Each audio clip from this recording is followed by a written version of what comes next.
نحمده ونستعينه ونستغفره ونعوذ بالله من شرور أنفسنا ومن سيئات أعمالنا من يهده الله فلا مضل له ومن يضلله فلا هادي له وأشهد أن لا إله إلا الله وحده لا شريك له وأشهد أن محمدا عبده ورسوله أرسله بالحق بشيرا ونذيرا وداعيا إلى الله بإذنه وسراجا منيرا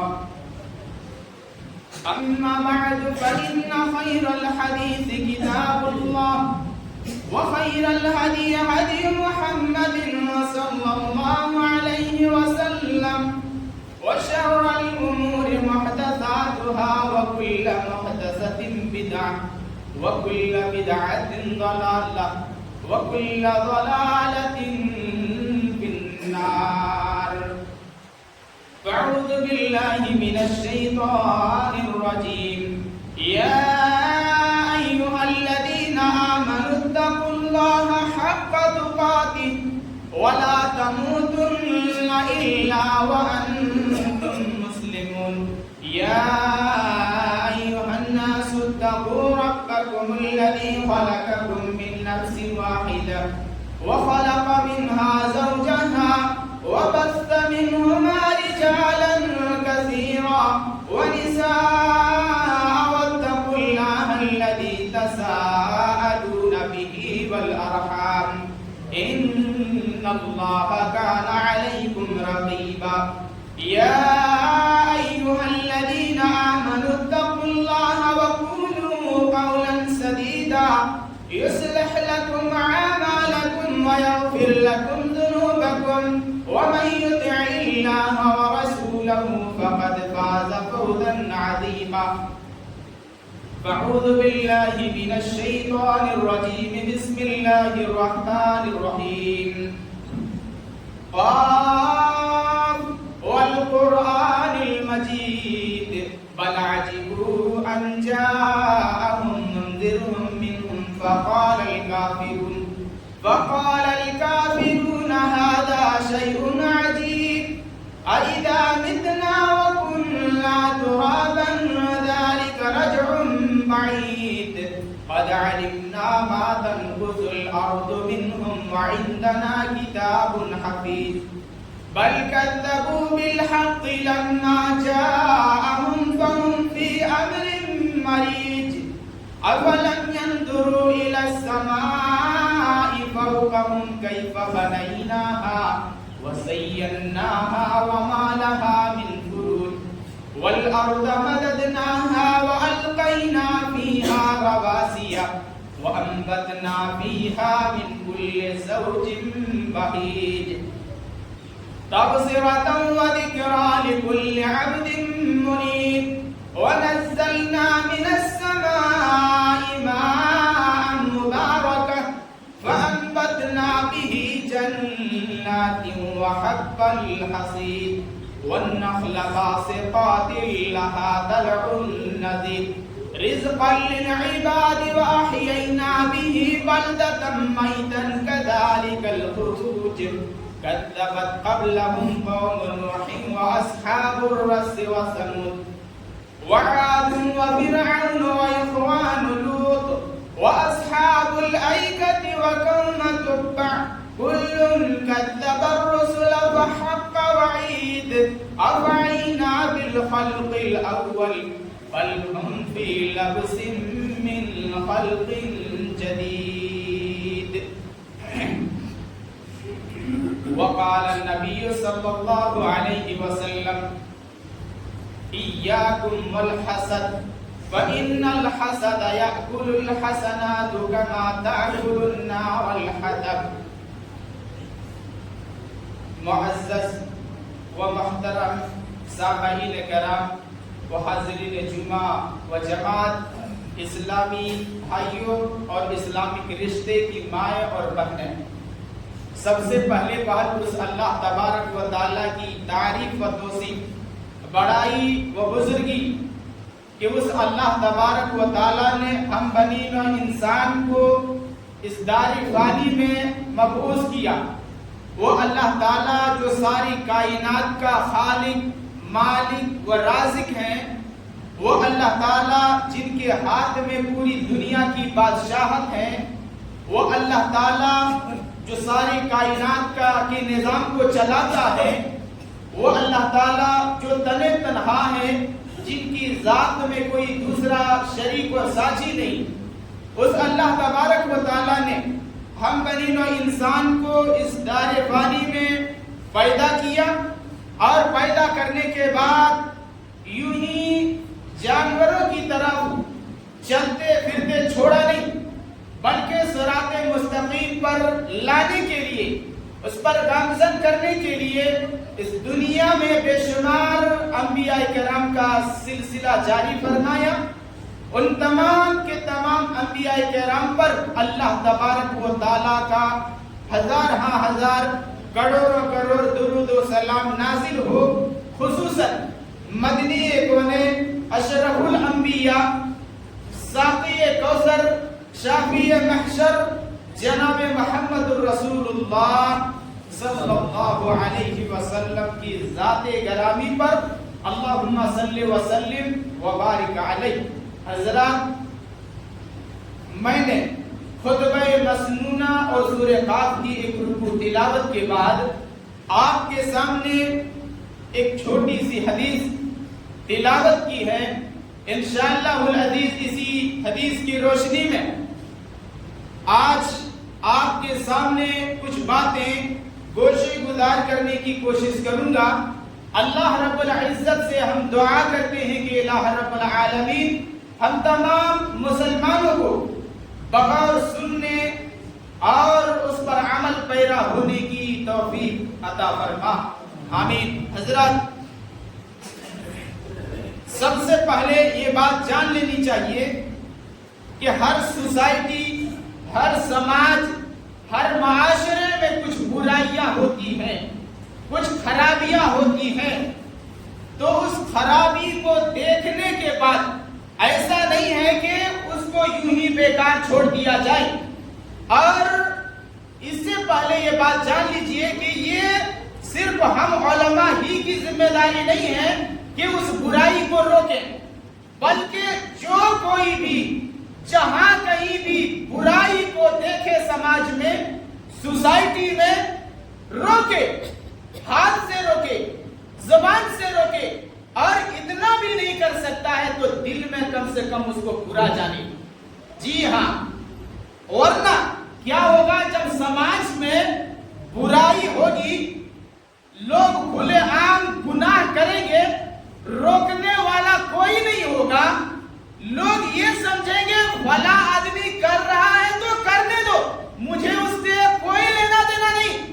تو یاد رکھنا، رب العالمین کا جب عذاب آئے گا، وہ لوگ صرف ہلاک نہیں ہوں گے جو برائی کرتے ہیں، بلکہ وہ لوگ بھی ہلاک ہو جائیں گے جو برائی کو دیکھنے کے بعد وہ منع نہیں کرتے ہیں۔ جی ہاں، اللہ تبارک و تعالیٰ نے ایک جلیل القدر پیغمبر حضرت یوشع بن نون سے کہا تھا، جاؤ اور فلاں بستی کو ہلاک کر دو، اس کو الٹ دو۔ حضرت یوشع بن نون نے کہا تھا، اللہ فلاں بستی میں تیرے نیک بندے بھی رہتے ہیں، ایک پل کے لیے بھی اللہ کی نافرمانی نہیں کرتے۔ اللہ نے کہا جاؤ اور اس کو الٹ دو، اس بستی کو ہلاک کر دو سب کو۔ وجہ کیا تھی جانتے ہیں؟ وجہ یہی تھی کہ جب اس سماج میں، اس سوسائٹی میں جب غلط کام ہو رہا تھا، کسی نے روکا نہیں تھا، کسی نے نہیں روکا تھا۔ کیا کہا تھا؟ فلاں آدمی کر رہا ہے تو کرنے دو، مجھے اس سے کوئی لینا دینا۔ اللہ تعالیٰ نے سب کو ہلاک کر دیا۔ غور کیجئے گا، اسی لیے ہماری اور آپ کے اوپر یہ ذمہ داری ہے کہ ہم جہاں کہیں بھی سوسائٹی میں، اپنے سماج میں، اپنی بستی میں برائی کو دیکھیں گے تو روکیں گے۔ اللہ تبارک و تعالیٰ نے اسی لیے اس امت کا جو خطاب کیا ہے وہ امت محمدیہ ہے۔ کیوں؟ کہا کنتم خیر امت اخرجت للناس، سب سے بہترین امت سے تم نکالے گئے، سب سے بہترین امت تم ہو. کیوں؟ اس بنیاد پر تم الامر بالمعروف والنہی عن المنکر کا فریضہ انجام دو. تم برائی کا خاتمہ کرو اور لوگوں کو نیکی کا حکم دو. اس بنیاد پر تم سب سے بہترین امت ہو. اللہ تعالیٰ نے کہا تھا وَلْتَكُن مِّنْكُمْ أُمَّةٌ يَدْعُونَ إِلَى الْخَيْرِ، ہونی چاہیے سماج میں ایک ایسی جماعت جو برائی کو جہاں کہیں بھی دیکھے اس کو روکے، اس کو روکے، جیسے بھی ہو سکے وہ روکے. اور یاد رکھ لینا ہمارے سماج میں یہاں کہیں بھی ہو، ہر سماج میں کچھ نہ کچھ برائی پائی جاتی ہے، چاہے وہ غیبت کی شکل میں ہو، چاہے وہ زناکاری کی شکل میں ہو، چاہے وہ عیب جوئی کی شکل میں ہو، چاہے وہ چگلی کی شکل میں ہو، چاہے جس طریقے سے ہو، ہر سماج میں برائی پائی جاتی ہے. اس لیے ہماری اور آپ کی ذمہ داری ہے کہ ہم اور آپ اس کو روکیں، اس کو روکیں. اگر ہاتھ سے روکنے کی، اگر زبان سے ہاتھ سے روکنے کی طاقت نہیں ہے، زبان سے روکیں. زبان سے روکنے کی طاقت نہیں ہے، کم از کم اس برائی کو برا جانے اپنے دل کے اندر. جی ہاں، آئیے اس کے بعد ہم آگے بڑھتے ہیں اپنے موضوع کی طرف. وہ یہ ہے کہ سماج میں ایک برائی ہے جو میں جانتا ہوں اور میں دیکھا ہوں، میں نے سمجھا. اس برائی کو، اس برائی کا نام ہے حسد. دل میں، جس دل میں حسد کی بیماری ہو یا جس کے اذہان و قلوب کے اندر یہ بیماری پائی جاتی ہو، اس کی زندگی تباہ ہو جاتی ہے، برباد ہو جاتی ہے. اللہ کے نبی صلی اللہ علیہ وسلم نے کہا تھا، آپ صلی اللہ علیہ وسلم نے فرمایا کہ 3 برائیاں جس کے اندر پائی جاتی ہوں اس آدمی کو زندگی میں کبھی سکون نہیں ملتا. وہ کیا ہے؟ ایک ہے بغض، دشمنی کرنا، عناد کرنا، کسی سے بغاوت کرنا اور کسی سے دشمنی مول لینا اور اپنے دل کے اندر، اپنے دل میں، اس دل کے اندر جو ہے برائی پیدا کر لینا، بغض کی. اور دوسری چیز ہے حسد، دوسری چیز ہے حسد. جی ہاں، اور تیسری چیز ہے بد اخلاقی. جس کے اندر یہ چیز پائی جاتی ہو اس کی زندگی تباہ اور برباد ہو جاتی ہے. اس لیے اپنے سینے کو کینے سے پاک کیجئے، اپنے سینے کو، اپنے دل کو کینہ اور بغض اور حسد سے پاک کیجئے. جی ہاں، 2 چیزیں ہیں، ایک ہے حسد اور دوسری چیز کیا ہے؟ رشک. اگر ایک آدمی کے اندر حسد پائی جاتی ہو، جو آدمی حسد کرتا، حسد کا معنی یہ ہوتا ہے فلاں آدمی کو اللہ تعالیٰ نے کسی نعمت سے نوازا، اللہ نے کسی کو دولت سے نوازا، اللہ تعالیٰ نے کسی کو بلڈنگ دیا، اللہ تعالیٰ نے کسی کو اچھا مکان دیا، اللہ تعالیٰ نے کسی کو اچھا دکان دیا، اللہ تعالیٰ نے کسی بھی نعمت سے نوازا. دوسرے آدمی کے دل میں کڑھن پیدا ہو رہا ہو، کیوں اس کو ملا، چھین جائے، تلف ہو جائے، برباد ہو جائے، یہ ہے حسد. لیکن اگر کسی کو اللہ تعالیٰ نے علم دیا ہے، دیکھیے رشک کرنا جائز ہے، حسد کرنا جائز نہیں ہے. اگر اللہ تعالیٰ نے کسی کو علم دیا ہے، اللہ تعالیٰ نے اگر کسی کو مال کی دولت سے نوازا ہے اور اگر وہ آدمی یہ کہتا ہے کہ کاش فلاں آدمی کی طرف مجھے بھی علم دیا ہوتا یا میرے پاس بھی اگر علم ہوتی تو میں کیا کرتا، اللہ کی راہ میں بھی دعوت و تبلیغ کا کام کرتا، لوگوں کو مسجدوں میں بلاتا اور اللہ کی آیات ان کو سناتا، لوگوں کے سامنے میں بھی دعوت و تبلیغ کا کام کرتا. اور اللہ نے کسی کو مال دیا ہے، اللہ کی راہ میں وہ خرچ کرتا ہے، وہ نیک بندوں میں شمار ہوتا ہے. مجھے بھی کاش اللہ تعالیٰ اگر علم دیا ہوتا میں بھی اللہ کی راہ میں خرچ کرتا، میں بھی اللہ کی راہ. تو یہ رشک اگر کسی کے اندر پائی جائے تو کوئی حرج کی بات نہیں ہے، لیکن اگر حسد کرتا ہے تو یاد رکھنا اس کو سکون نہیں ملتا. حسد کو ختم کرنے کی ضرورت ہے. آئیے آگے بڑھتے ہیں کہ اسی حسد کی بنیاد پر آسمان میں جو سب سے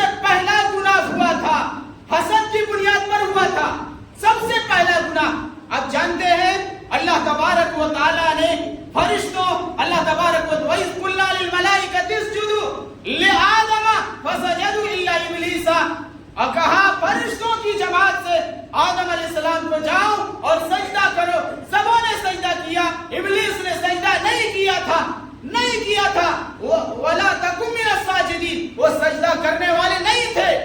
کس بنیاد پر؟ حسد کی بنیاد پر۔ کیوں؟ اس لیے کہ انہوں نے اللہ تعالیٰ نے جب کہا ان سے قَالَ مَا مَنَعَكَ أَلَّا تَسْجُدَ إِذْ أَمَرْتُكَ، کس چیز نے آپ کو روکا ہے سجدہ کرنے سے؟ آپ نے کیوں نہیں سجدہ کیا؟ کیا کہا تھا؟ أَنَا خَيْرٌ مِّنْ، کیا کہا تھا؟ أَنَا خَيْرٌ مِّنْ خَلَقْتَنِي مِنْ نَارٍ وَخَلَقْتَهُ مِنْ طِينٍ، اللہ نے تو ہم کو آگ سے بنایا اور آدم کو کسے؟ مٹی سے۔ میں کیوں آدم کو سجدہ کروں؟ مٹی کو اگر پھینکو تو نیچے کی طرف جاتی ہے اور آگ اوپر کی طرف جاتی ہے، میں ان سے بڑا ہوں۔ میں یاد رکھنا، یہ انا اللہ تعالیٰ کو پسند نہیں آئے، اللہ تعالیٰ نے پسند نہیں کیا۔ اسی حسد کی بنیاد پر سب سے پہلا جو گناہ ہوا تھا آسمان میں، حسد کی بنیاد کی، حسد کیا تھا۔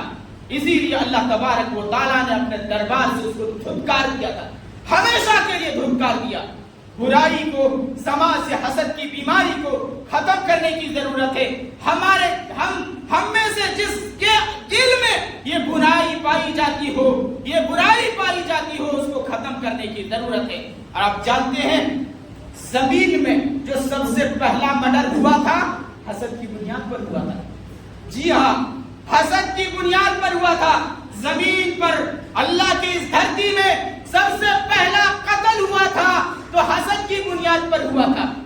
اللہ تبارک و تعالیٰ نے اس کا تذکرہ قرآن میں کیا، وَاتْلُ عَلَيْهِمْ نَبَأَ ابْنَ آدَمَ بِالْحَقِّ إِذْ قَرَّبَ قُرْبَانًا فَتُقُبِّلَ مِنْ أَحَدِهِمَا وَلَمْ يُتَقَبَّلْ مِنَ الْآخَرِ قَالَ إِنَّمَا يَتَقَبَّلُ اللَّهُ مِنَ الْمُتَّقِينَ۔ اللہ تعالیٰ نے قرآن کریم میں واضح کر دیا، آدم علیہ السلام کے دو بیٹے تھے، ایک حابیل اور دوسرا قابیل۔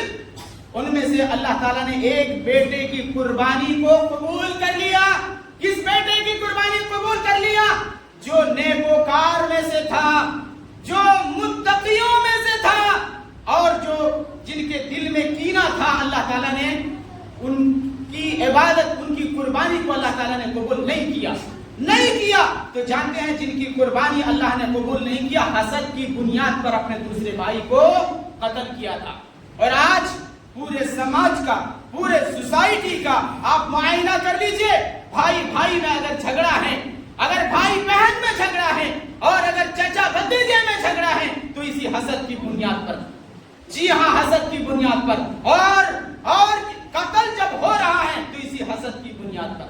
اسی لیے اپنے سینے کو پاک کیجئے حسد کی بیماری سے۔ اور یہی نہیں بلکہ یوسف علیہ السلام کو اٹھا لیجئے۔ یوسف علیہ السلام کو ان کے بھائیوں نے ان سے حسد کیا تھا۔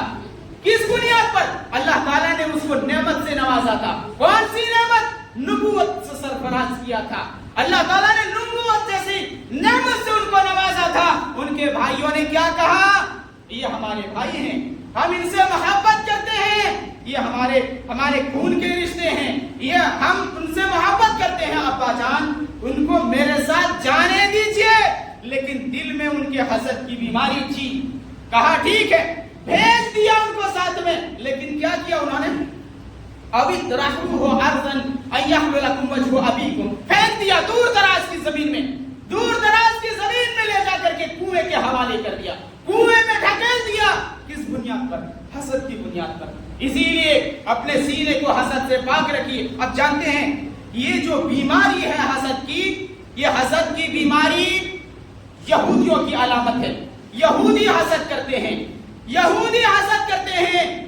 اللہ تعالیٰ نے قرآن کریم میں کئی جگہ فرمایا کہ یہ یہودیوں کی علامت ہے۔ یہودی حسد کرتے ہیں، اور یہودی ایمان والوں سے حسد کرتے ہیں، یہودی مسلمانوں سے حسد کرتے ہیں۔ اللہ تبارک و تعالی، اللہ کے نبی صلی اللہ علیہ وسلم کی حدیث ہے، ما حسدتکم الیہود علی شیء، یہودی حسد کرتے ہیں، یہودی حسد کرتے ہیں، ما حسدتکم علی السلام والتامین،